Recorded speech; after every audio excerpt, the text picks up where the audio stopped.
ভাই ইদানিং Instagram scroll করতে করতে এদের মতো কিছু ফ্যান বয়ের ভিডিও এসে সামনে পড়ে। ভিডিওগুলো দেখলে মন চায় ধরে ঠাস ঠাস করে থাপ্পড় লাগাইতে পারতাম। ফ্যান বয়ের ট্যাগ গায়ে লাগাইলি বিটিএস আর্মির ট্যাগ গায়ে লাগাইলি বিটিএস আর্মি বা ফ্যান বয় হওয়া যায় না। আমরা আর্মিরা না বুঝে সব ফেক ফ্যান বয় ফেক আর্মিদেরকে আমরা সাপোর্ট করতেছে, আর আমাদের সাপোর্টে এরা আরও লাফাঙ্গা হইতেছে, আরও বেশি উঠতেছে।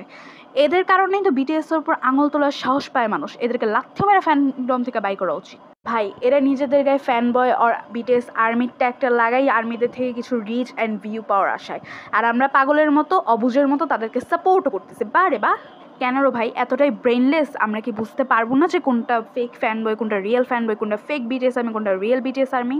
তাহলে কেন আমরা এদেরকে সাপোর্ট করে আরও বাড়তেছি? আর্মিরা এখনও সময় আছে, এদের মতো জাউরার বাচ্চাগুলারে প্রশ্রয় দেওয়া বন্ধ করো। এদের কাজই হলো সারাদিন জাউরামি করে বেড়া, লুচ্চামি করে বেড়া। এদেরকে প্রশ্রয় দেওয়ানো রিপোর্ট মারো এদের আইডি। আর যারা ইনস্টাগ্রাম চালাও, যাদের ইনস্টাগ্রাম আছে, তারা পারলে এই জাউরার বাচ্চা আইডি নষ্ট করে দিয়ে আসো।